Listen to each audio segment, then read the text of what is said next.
On today's video, we're removing our old and tired control arms, as well as the inner and outer tie rods, and we're replacing them with brand new lower control arms, inner and outer tie rods, as well as sway bar end links, in order to improve the suspension on this 2007 Honda Civic, which has been through so many suspension and wheel setups.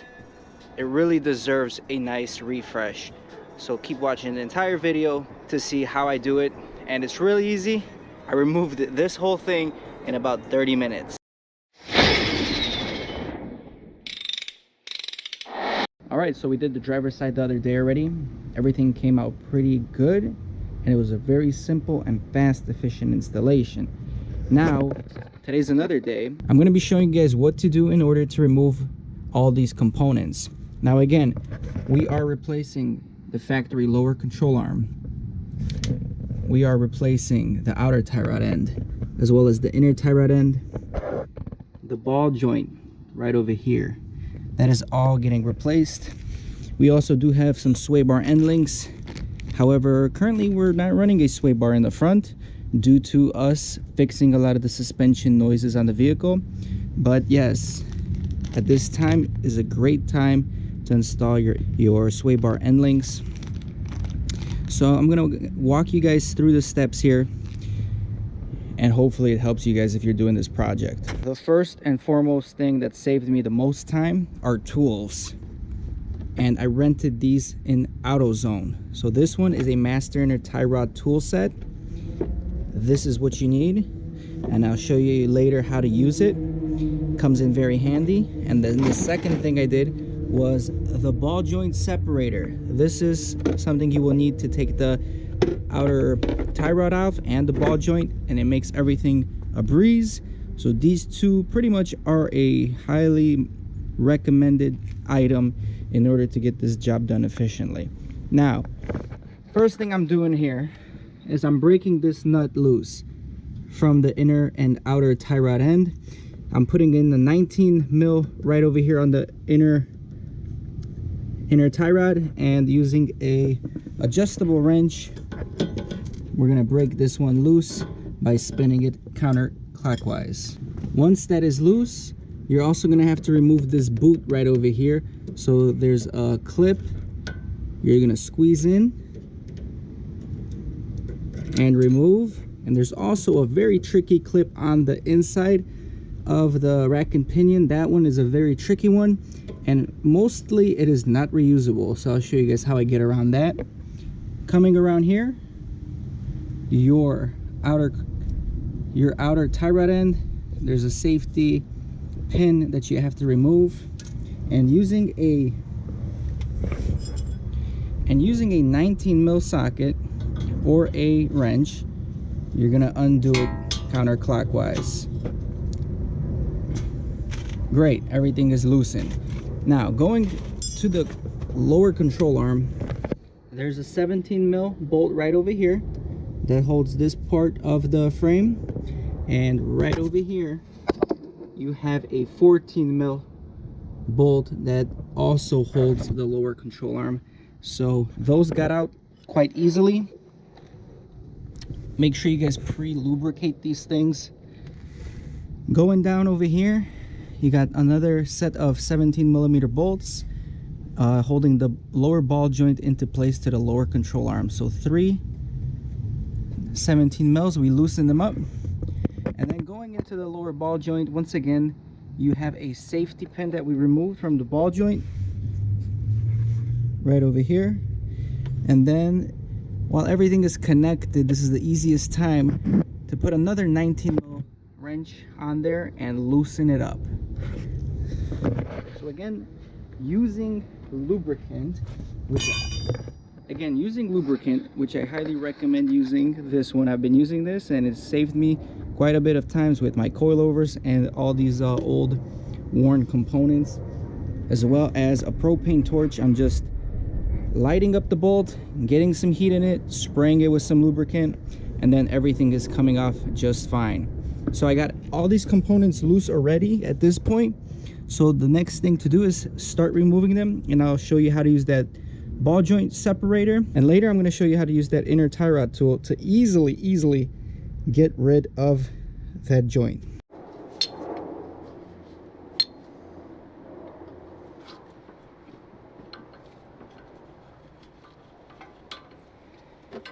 So you're going to feed it in there, start tightening this bolt. For those of you wondering, that is a 24mm bolt. We're just going to tighten it down until it pops open. You're going to hear a loud bang. You're going to hear a large bang. And that was it. So at this point, this is how the tie rod came out. If you're trying to regain the same kind of alignment when you're doing this, you want to count the amount of spins it takes to remove this tie rod end. So we're going to start and count. 1, 2, 11, 12. So both my driver's side and my passenger side are 11 turns out, and that's what you're looking at right now. You're just left with the inner tie rod end.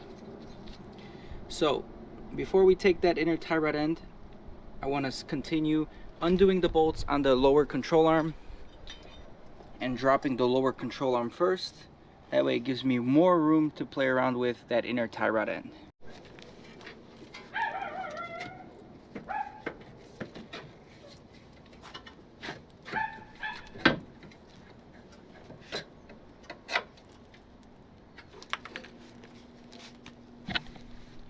And there you have it.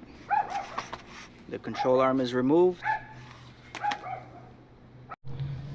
Alright, so now the last thing here is the ball joint. And the same way we just did the tie rod, we're going to do the ball joint here with our little separator tool. We're just going to insert that in there. Sometimes you do have to hammer it in, but it goes on. And that thing comes flying off with some speed. And there's the ball joint. And I'm looking at all these joints, and they're all pretty torn. They're all loosey-goosey. You can see how much play that has. Same thing, the tie rod end, the outer one, very loose. Some of the rubber is already broken. You can see the wear and tear on the bushings themselves. They're not torn, but they definitely have more wear over the years.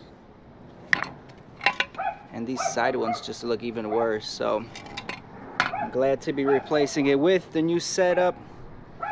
And last but not least, at this point, guys, we have to take the rubber boot off the inner tie rod. There is a clamp on the inside that we have to break loose, and once I break it loose here, I'll show you how to work it out and how to remove it. So this is the metal clip that holds the inner tie rod boot together, and essentially what you have to do, what you're going to be doing is putting a screwdriver right in here and trying to pry it open. So this tab that it sits on opens up and you can finally get rid of it.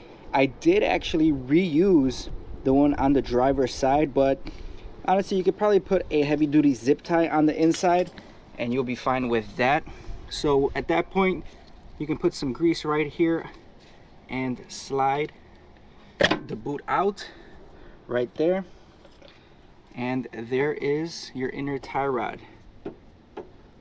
And again, this is, look, this is the original tie rods. I mean, they're loose, but they're not clunking or anything, so that's good. But we're gonna refresh them here.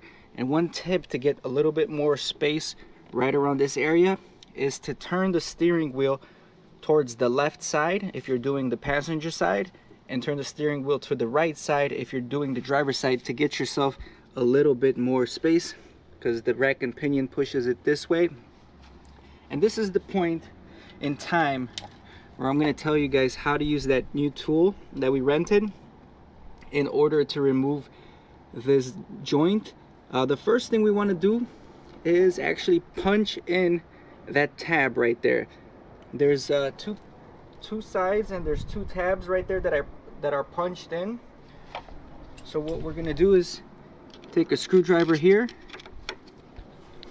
We're gonna put a screwdriver here and just punch this towards the inside of the car, because right now it's locked into the inner tie rod end, and we won't be able to unscrew the tie rod because this is in place. As you can see right there, we push that tab inwards, so we'll be able to undo this whole nut off the rack and pinion right now. All right, and this is where this tool comes into play. So let's talk about it a little bit. The tool set comes with these things, which are different sizes, and for different cars they will fit perfectly onto your assembly. Like this one is pretty tight, and it did the trick to me, and you guys can have a great selection of different sizes for your vehicle's make and model. Once we figure out the correct size, we're gonna place it here, and now we're using this big old tool with a 1/2 inch drive on the inside or on the outside. We're gonna lock it into place here. We're gonna put it through there, through there, and you can see it's locked in place. And now I'm just gonna put a 1/2 inch drive on here and turn it to the left.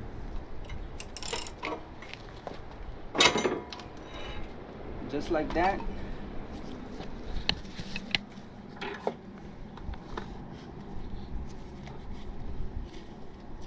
It's already loose. There you go. I'm just undoing it by hand at this point.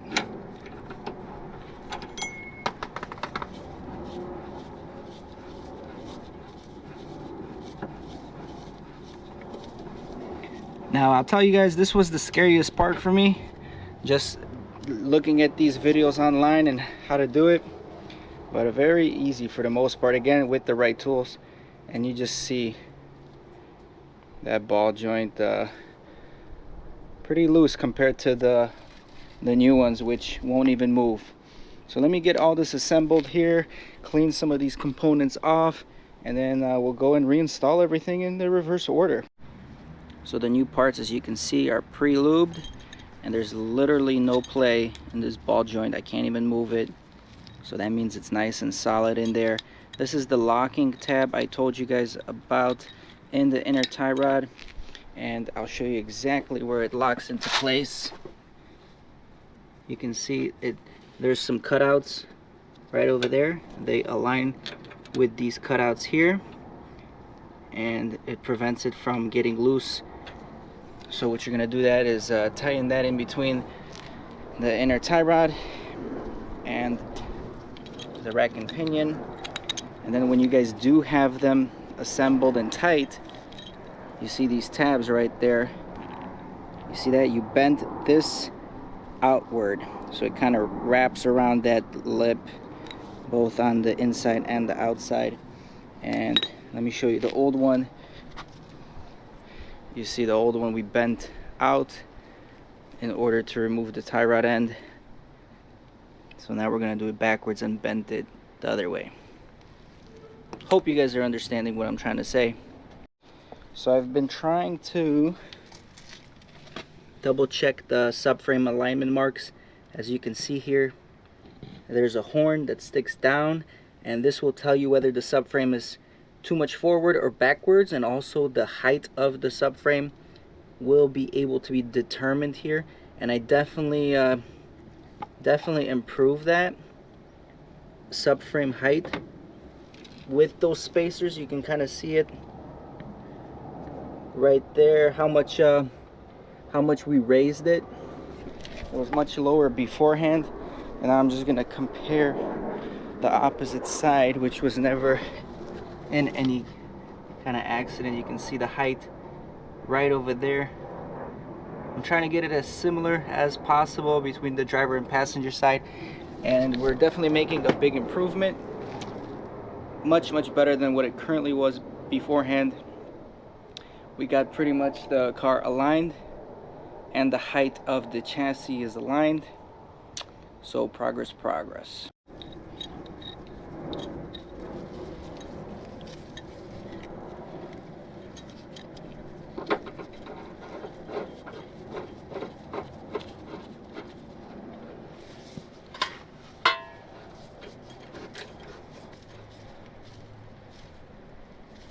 All right, nice and tight. The locking pins are in the correct area. So now we're just gonna tighten this whole nut down.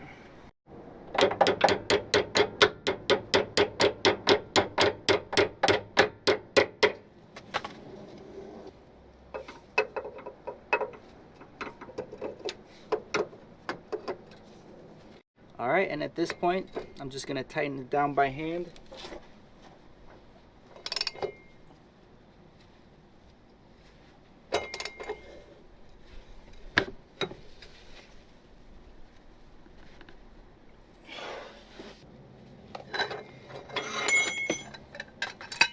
And that's it, nice and tight. Now we're just gonna knock these tabs outwards so it locks the nut in place.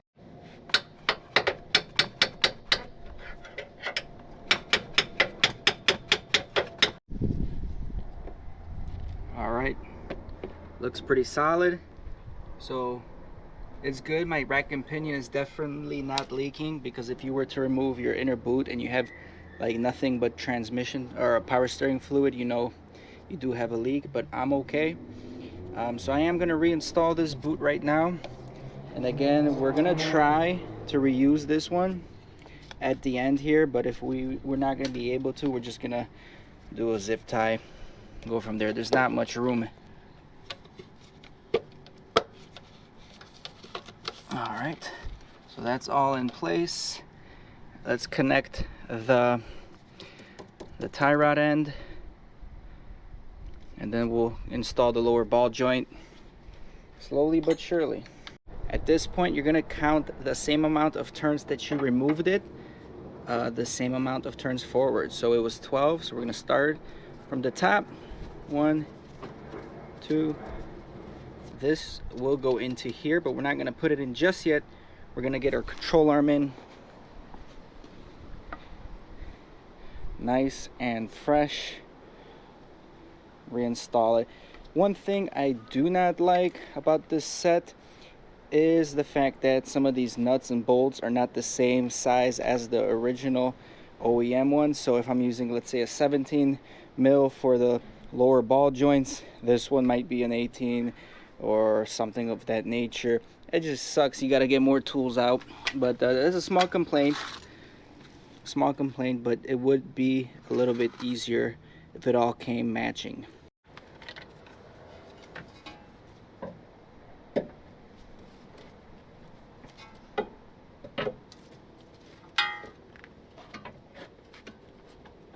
And probably the most important vital part of this whole installation is make sure you jack up the car by the lower control arm or by the brake and tighten all these bolts under load, especially that bolt right there. You want it to be, you don't want to tighten it while everything is hanging the suspension, because you're putting too much preload on that joint itself. So I got it all tight. The jack stand is off the car, so it's all resting on the suspension. And I'm gonna go ahead and tighten the ball joint nut, the lower control arm bolt. All right, guys, I tightened everything down under load. Everything looks good. Tighten up the jam nut here. Got everything locked and loaded. And that's pretty much it. At this point, guys, all I'm gonna have to do is do myself a self alignment once I get the car on the ground. So yeah, that's pretty much it, guys. I'm gonna get the car on the ground, use the string method to check the alignment and the toe.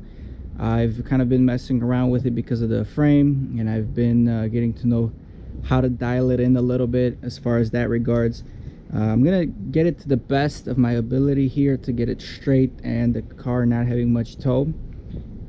And if I do, that's great. If I don't, eventually I'm going to take it to an alignment shop. Sadly, this car really hasn't had an alignment for the longest time, and I've ran 15 wheel setups, 6-7 different suspensions on it, because that's why I don't get an alignment, because I know I'm going to change something up, and then technically every time you change something up you need to get a realignment. So that's that, and we'll get it dialed in.